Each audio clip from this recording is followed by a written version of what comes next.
Hi guys! Tara samahan niyo kami tikman itong sobrang sikat na lumihan dito sa Batangas dahil bukod sa grabe ng dami yung toppings nila, napaka-giant ng isang order ng lomi sa kanila. At syempre kasama natin ang Team Patakang na titikman ito. Dito lang to sa may Corcoran Lomi House na sobrang sikat dahil sa giant lomi na sinuserve nila. Actually marami pa silang ibang food na sinuserve dito. Pero syempre dito muna tayo focus sa pinakasikat nila na giant lomi. At ayan, finally dumating na rin yung order natin. Grabe guys, sa sobrang laki at dami ng sahog, kahit siguro 15 persons ang kumain nito, marami pa rin matitira. Ang mga toppings na kasama chicharon, rebosado, fried chicken, dynamite, lechon kawale, at may on the side na tofu at baboy. Kaya tara guys, una natin patagalin, i-try na natin.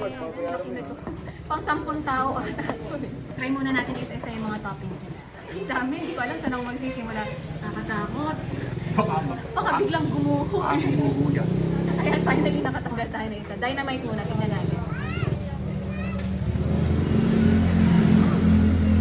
Lumpiang Shanghai, hindi dynamite. Oh. Hindi, may dynamite. May Shanghai, meron dynamite. Ah, dynamite din! Dynamite din! Yung lechon kawali. In fairness guys, masarap yung lechon kawali nila, malasa tsaka juicy siya. Yung mga toppings nila panalo ah. Crunchy pa rin. May kasamang taba at saka laman. Alam niyo naman ako basta may taba. Panalo sa akin. May ako sa taba. Pakita ko lang yung consistency ng pagkain. Ay, umuusok pa. Wow.